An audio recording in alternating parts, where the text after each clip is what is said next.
Welcome to the Joanne Avison podcast.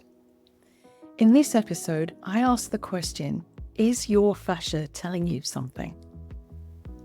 Fascia is the largest sensory organ of the body.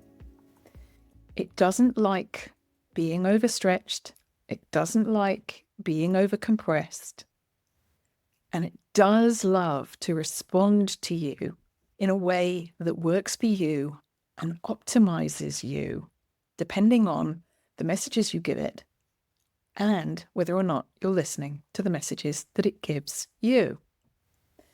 So, what might be the science behind that? Let's explore.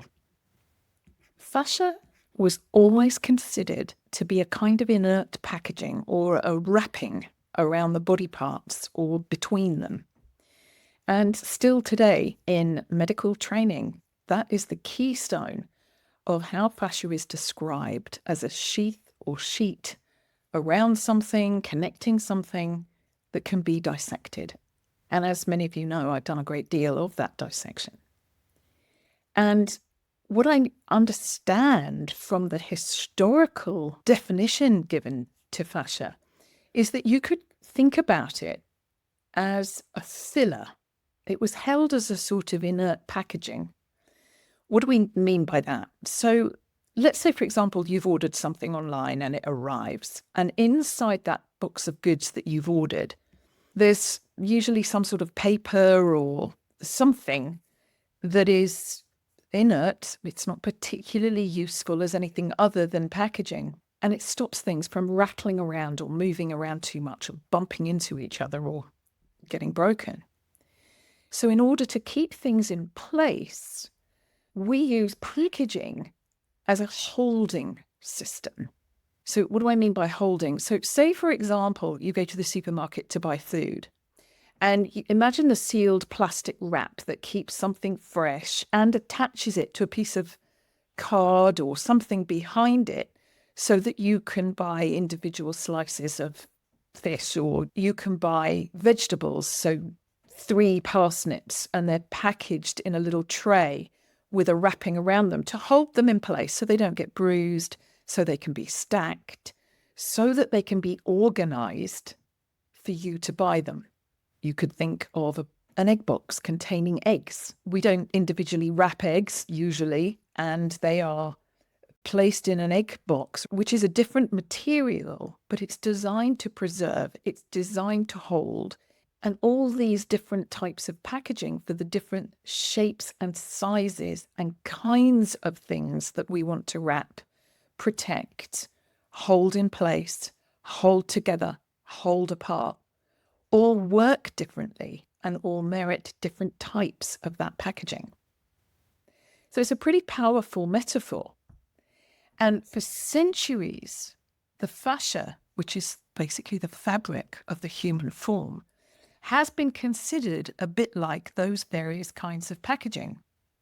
Different texture or different thickness or different properties for the different types of tissues, but nevertheless inert. In other words, it has a structural role to wrap things and hold them in place, and a functional role to support things and connect them in the right places. That's how it's been known and considered. And that's all true.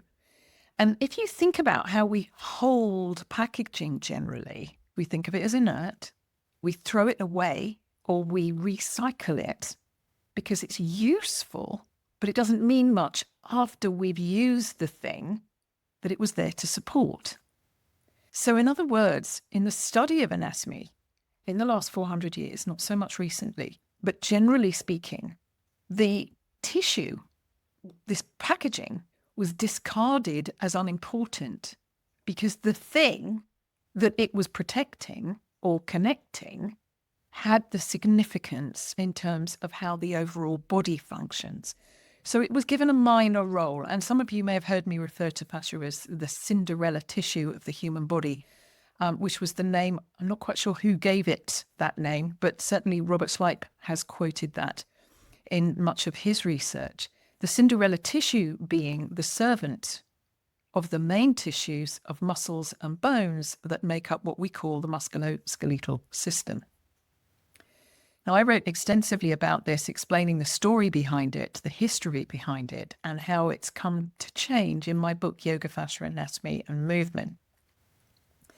I won't go into that here, but suffice to say that the problem comes when we discuss common issues related to fascia, such as tension or pain or restricted movement. They impact our daily life. But what if we had a different understanding of what those tensions and stiffnesses and pains or restrictions are? And what if we understood that that tissue is actually trying to tell us something? So what I'm talking about is that we've traditionally associated pain, stiffness, as I said, restricted movement in our bodies, with the nervous system. So we think a nerve is sending a signal in or out to tell us something's wrong. That's roughly how we hold it, generally how we hold it. And often we attribute the more subtle senses that we have to a kind of a sixth sense.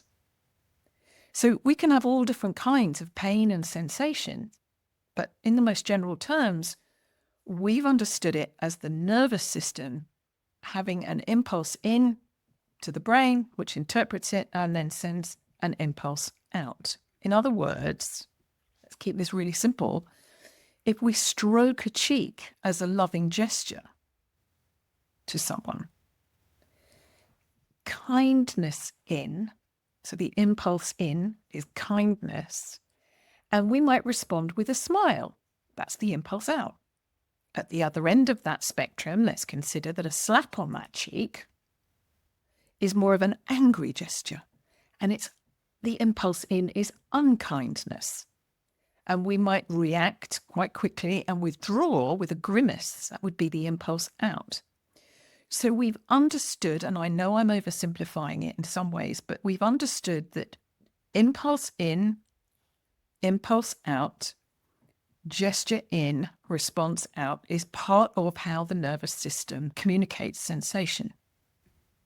Super simple terms, but it's how we've understood the body, as if the nervous system dominates what we feel via nerve pathways. And that's true, it does. However, when we feel something subtle, like we sense someone seems upset or worried, or they've got something on their mind, we talk about a feeling, but it's less tangible.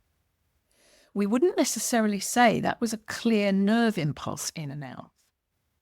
We might say, my instinct's just given me a feeling that you're not quite right today, or my intuition tells me that you're thinking something that's troubling you, or what lit you up today? If somebody comes in and they're just kind of shiny and you've just got that feeling that there's something going on that's a little bit more subtle than an obvious impulse in, impulse out, but it's very clear that it's there. Now, of course, the nervous system sends impulses to and from our central nervous system. Of course, we have a peripheral nervous system. Of course, we have an autonomic nervous system. Nobody's making that untrue.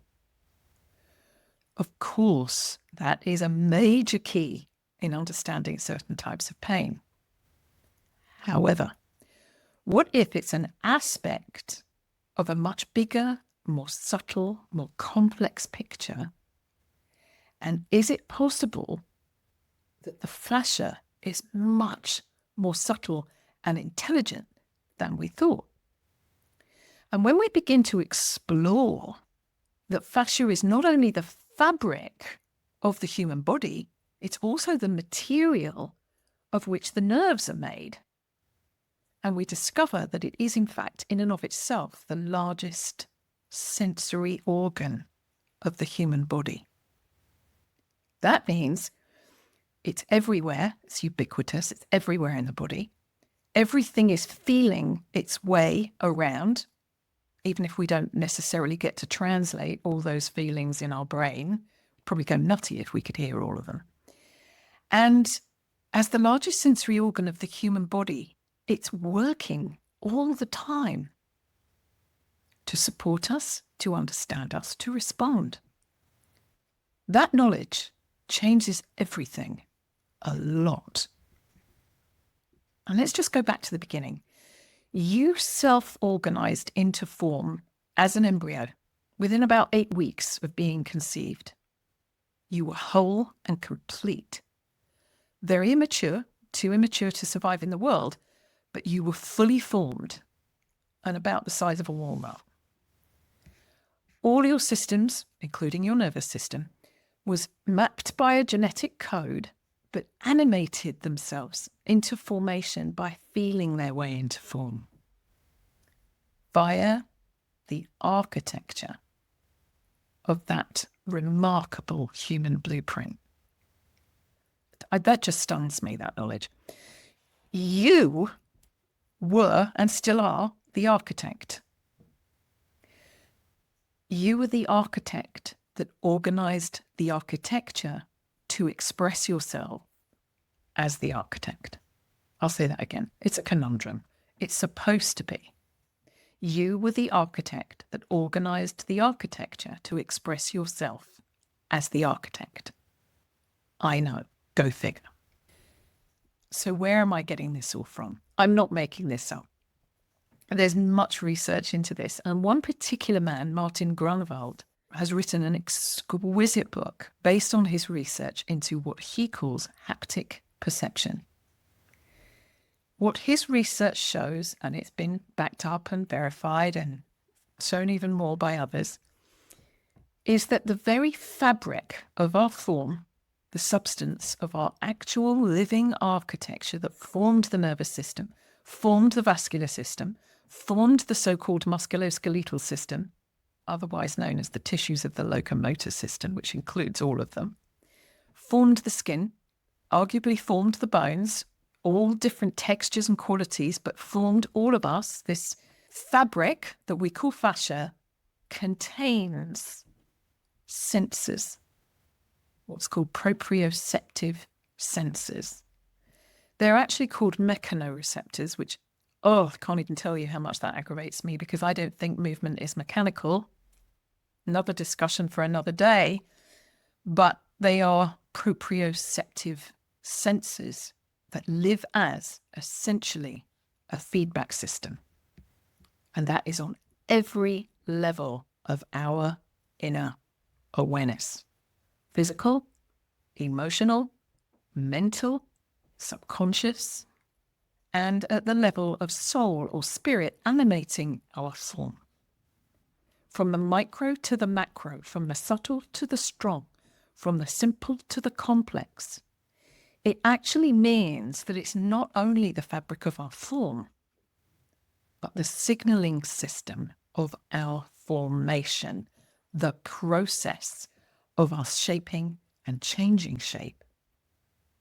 It's with us every day.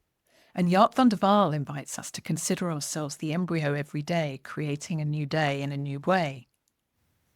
But the keystone of that is that the fascia is a signaling system of our formation, and it's feeding back to us all the time.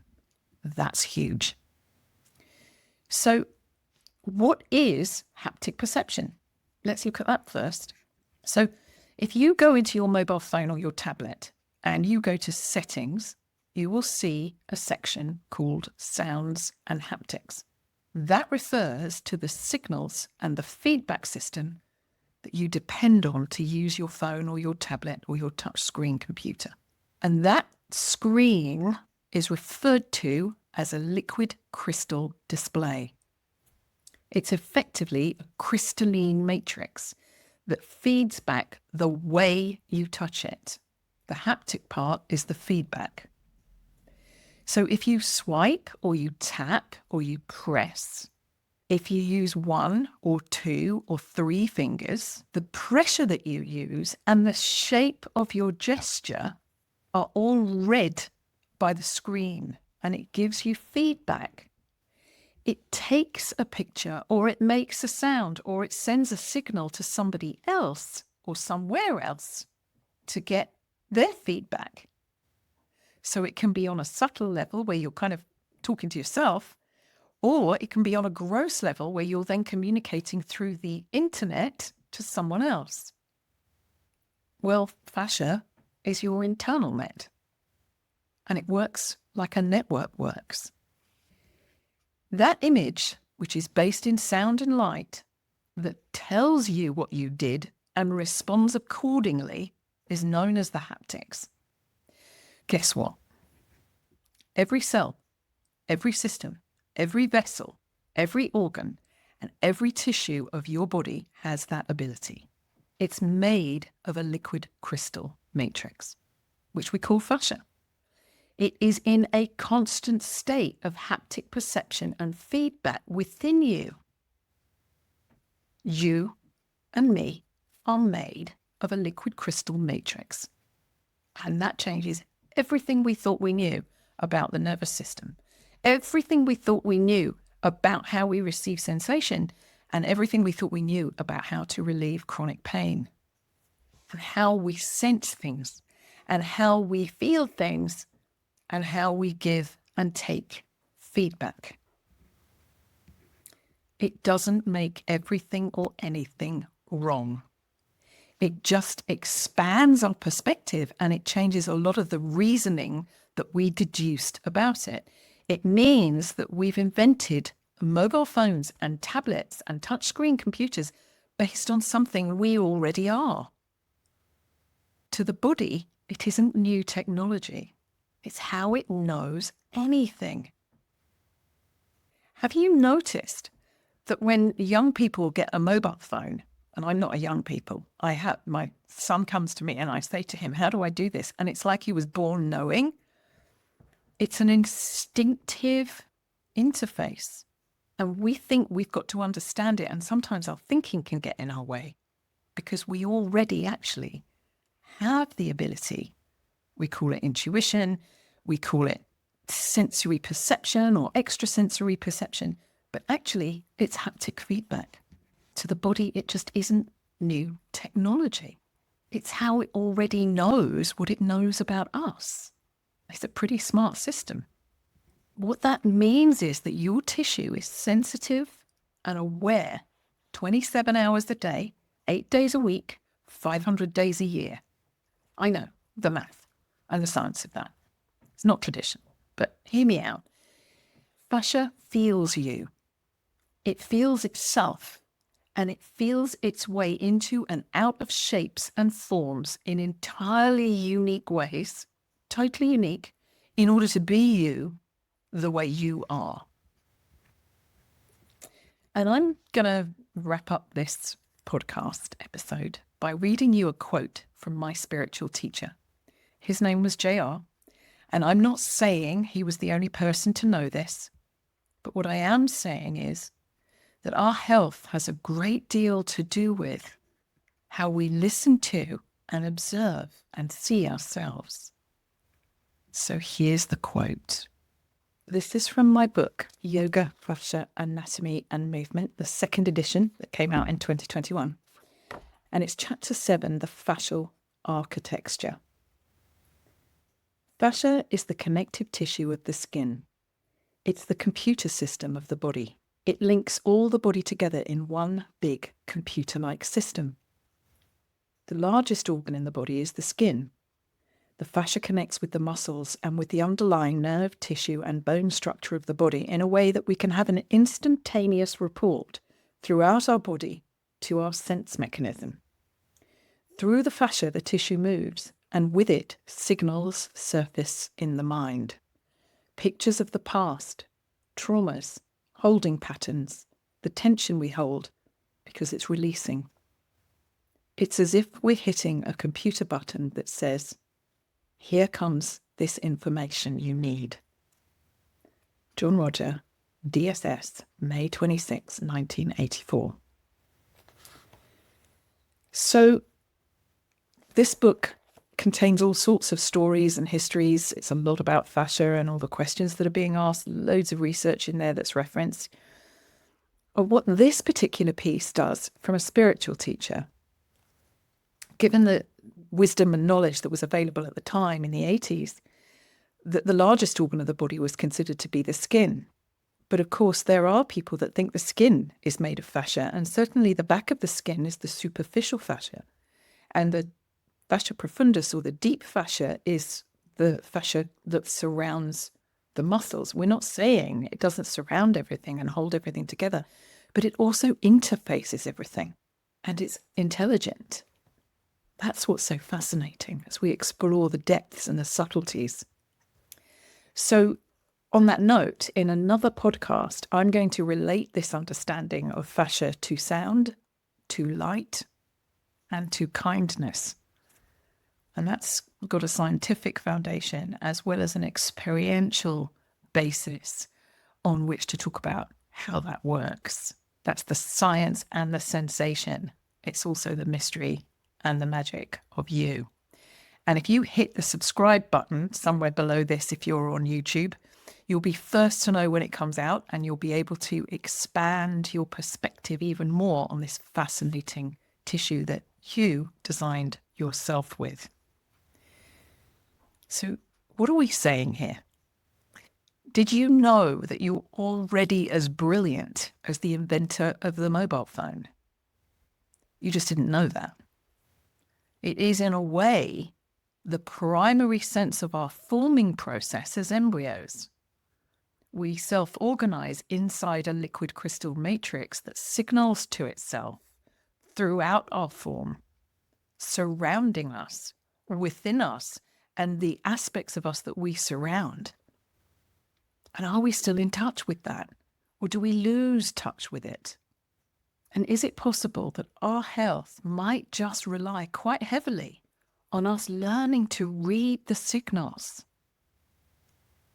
Fascia might just be our best friend when we understand the signals that it's giving us and we know what they mean and how to interpret them in the experience of our everyday lives.